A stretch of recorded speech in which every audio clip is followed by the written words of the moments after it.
Olá amigos, amantes e apaixonados por orquídeas, sejam todos bem-vindos ao canal Orquidicas. Para quem não me conhece, eu sou a Vanessa Merlin. Pessoal, claro, né, como sempre, às vezes eu tô deixando passar algumas situações, mas eu tô com uma floração muito legal aqui, muito incrível, eu gosto do gênero Cattleya, não é o meu preferido, mas dentro do gênero Cattleya é uma das espécies que eu mais gosto e queria compartilhar com vocês essas florações, ok? Do que eu tô falando? Cattleya violácea, gente. Olha que incrível. Essa é uma Cattleya violácea semi-alba.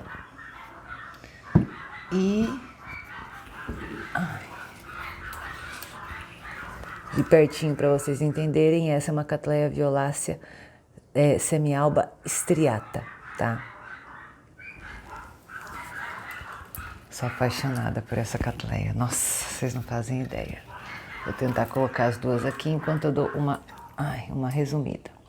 Bom, as Cattleyas violáceas, elas são nativas aqui do nosso país, do Brasil. São encontradas no estado de Roraima, da Amazônia, no Mato Grosso e de Rondônia, tá? Também são encontradas no Peru, no Equador e na Venezuela. E na Bolívia também, se eu não estiver louca. O que acontece? É uma Cattleya mais rara, é uma Cattleya que ainda é cara se você quiser comprar. Você não acha ela tão barata, a não ser que você compre pequenas mudas, ok? E apesar eu não vou falar que o cultivo é fácil, mas também não é tão difícil. Qual que é a peculiaridade desse tipo de Cattleya, como também da Cattleya Eldorado e da Cattleya Lawrenceana? Por exemplo, essas plantas são nativas da região amazônica, certo? Do nosso país, a mesma coisa de selvas que tenham as mesmas características na Bolívia, no Peru e seja mais onde for que ela vegete. O que acontece, o que existe nessas regiões? Uma umidade relativa do ar muito alta. A umidade relativa do ar na Amazônia chega a 80%. Você vê, ó, hoje eu não liguei a irrigação aqui, tá? Porque eu tô aqui gravando o vídeo. Nós já estamos aqui no meu orquidário, que tá com a pedrinha, com tudo certinho. Hoje não tá tão quente, a temperatura tá um pouco mais amena.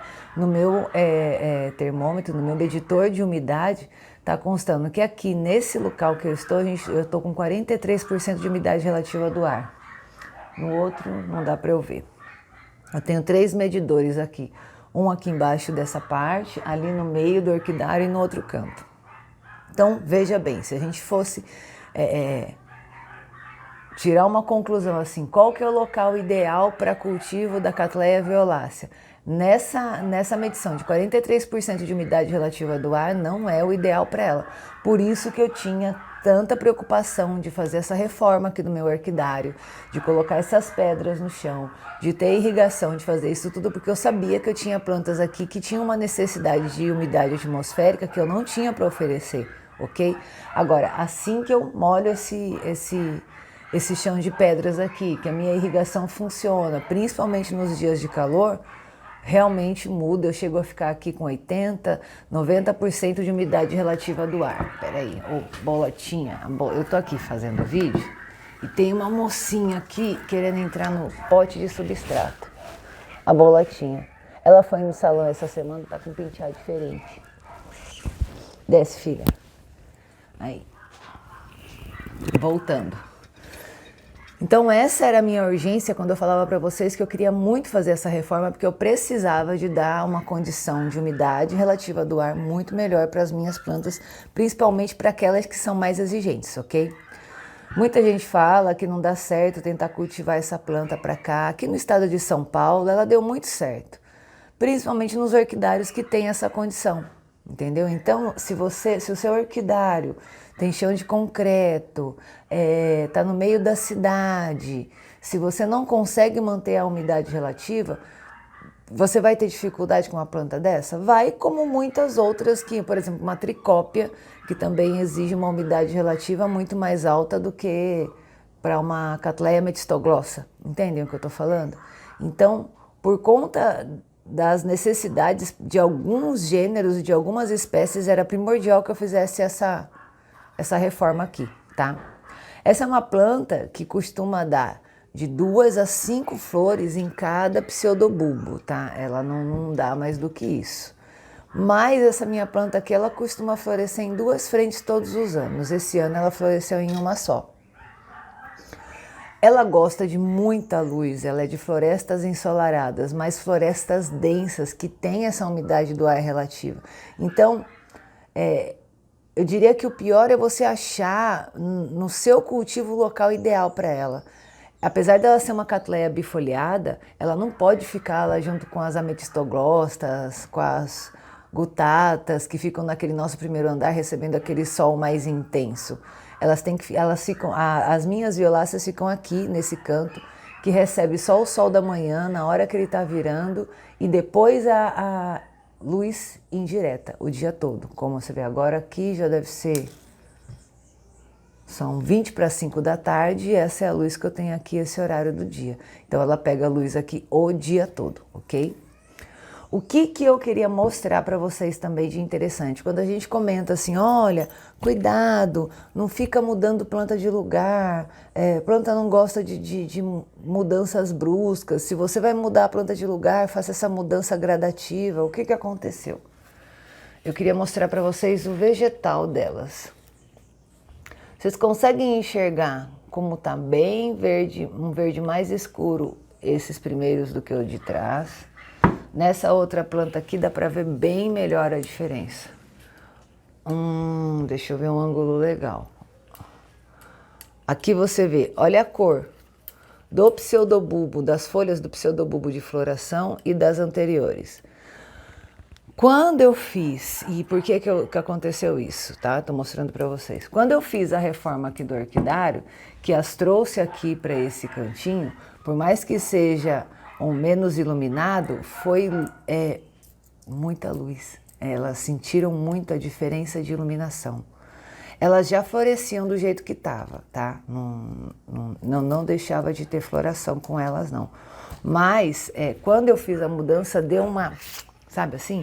Deu um choque um pouquinho nas bichinhas, assim. Elas sentiram, sim, essa mudança de luz e por isso elas ficaram um pouquinho mais claras que o normal. Mas eu acredito que agora, com o passar do ano, elas vão realmente se adaptar melhor e vão ficar bem, tá? Do jeito que tá.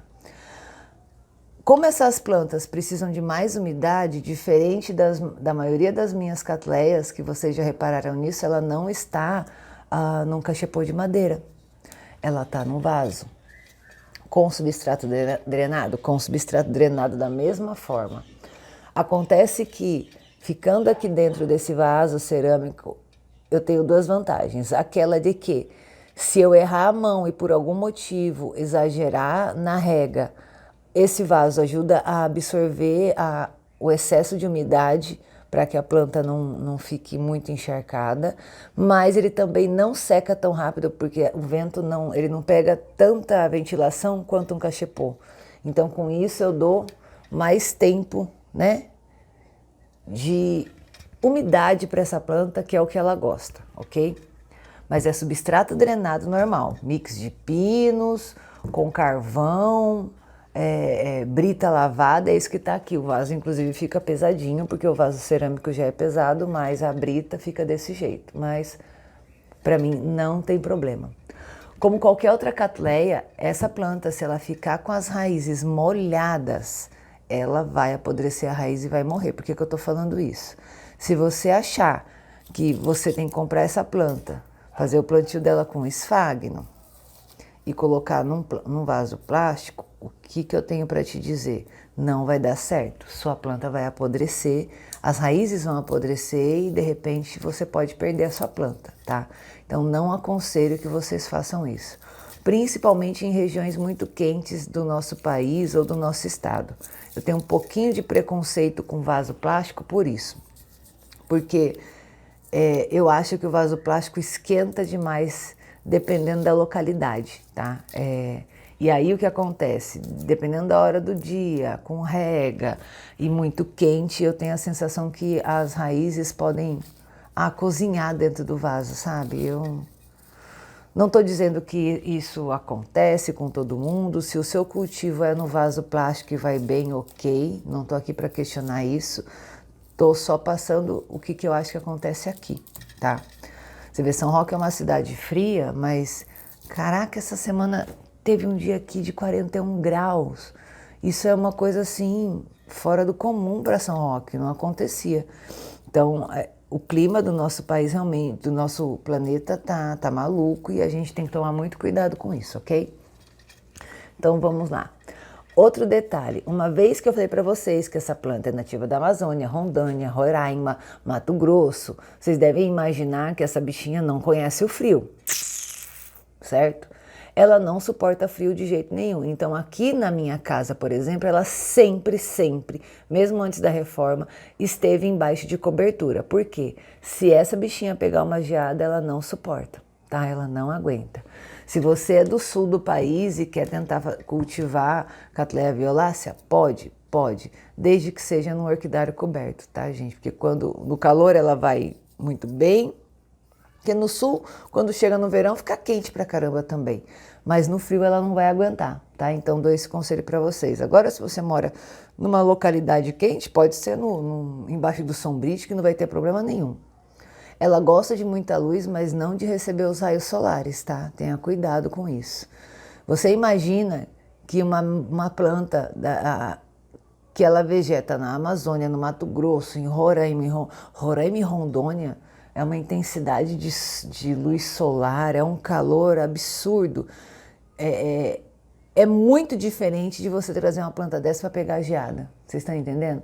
O inverno dessas localidades não tem frio, tem chuva. Eles chamam o inverno o período chuvoso, tá? Então, muito cuidado mesmo com o frio nessa planta. Muito bonitinha, né? Legal.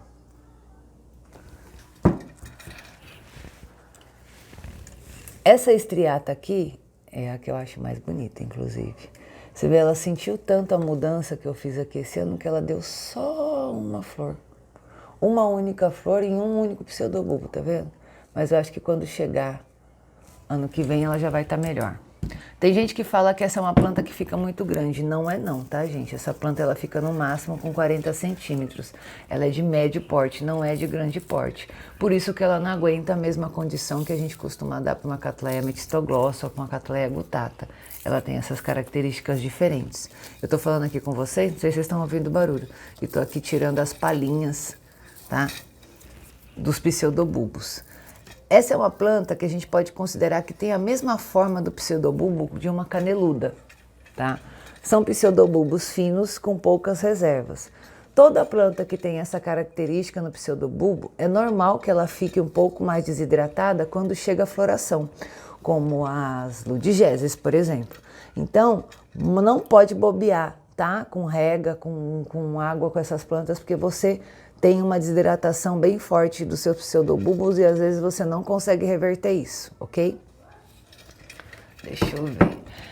Eles falam que se você for pesquisar em qualquer lugar da internet, que a floração da Cattleya violácea é em novembro. Aqui em casa, floresce em outubro, ponto, acabou, todo ano. Todo ano essa planta floresce em outubro. Tem lugares que falam que ela passa de novembro e segue... Não sei. As minhas florescem em outubro e pronto, e acabou. Nunca floresceu em outra época, tá?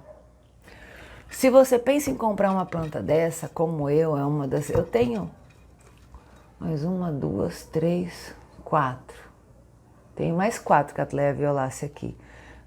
Todas mais novas, ainda não floresceram aqui comigo. Por quê? É uma planta que ainda é cara. Se você for comprar por aí uma planta tipo adulta, tá? Que eu tô falando adulta já, que já tenha florescido. Eu acredito que o pessoal ainda deva vender essa planta por volta de 150 a 200 reais. Se ela for semi-alba, acredito que deva estar custando entre 300 e 400 reais. Se ela for cerulha, é uma planta que custa mais de R$1.000. E se ela for a alba, que é incrível e muito mais rara, é uma planta que você vai comprar com certeza por mais de R$2.000, tá? Agora, mudinhas você consegue encontrar por 50, 100 reais. Mas você tem que ter na cabeça que ela tem que passar pela adaptação, que ela tem que sobreviver a isso e que ela pode demorar de 3 a 4 anos até 5 para florescer na sua casa, tá? Tenha isso na cabeça. É uma questão de escolha. Existem pessoas que só compram plantas adultas, existem pessoas que só compram plantas mudas jovens. Eu compro o que cabe no meu bolso na hora da compra, o que tá mais certo para mim naquele momento, tá? Às vezes essas plantas mesmo, essas violáceas, as minhas são todas novas, porque eu não tinha condição nenhuma de comprar todas elas adultas. Então eu comprei sim mudinhas jovens e fui cultivando, tá? É isso aí. Não me arrependo, tão lindas, tão maravilhosas. E tenho certeza que quando chegar o momento dela, elas vão florescer, tá? Acho que eu falei tudo do vaso plástico, do cultivo, repetindo. Adubo Himitsu, tá, gente? Como sempre, podem ver, dá pra ver bem aqui em cima, né? A doação fica aparecendo. Tem gente que fala assim, mas você usa terra? Não, não é terra, gente, é o Himitsu que fica aqui em cima. Aí junto com a água, com o musgo que forma, ok? Ano que vem eu tenho certeza que eu vou trazer a floração dessas plantas muito mais exuberante, com as folhas mais hidratadas, mais adaptadas, tá? A nova luz que elas receberam aqui esse ano. Muitas plantas sentiram essa mudança, mas eu sei que foi para o bem delas, que é para melhorar. Espero que vocês tenham gostado. Se você, como eu, é um fã da Cattleya violacea, não tem como não ter essa planta. Ela é incrível. Eu sou apaixonada por ela e acho que todo mundo que tiver uma planta dessa na coleção também vai gostar muito. Ela tem formas e cores incríveis. Não tem o que falar da Cattleya violacea. Ela parece um desenho. Pode reparar, gente? Parece que ela foi pintada à mão, com uma canetinha. É incrível a coloração e a forma dessa planta, tá bom? Espero que vocês tenham gostado. Qualquer dúvida que você tenha a respeito do cultivo da Cattleya violacea, pode perguntar aqui que eu vou responder para vocês, tá bom? Um beijo e até o próximo vídeo. Tchauzinho!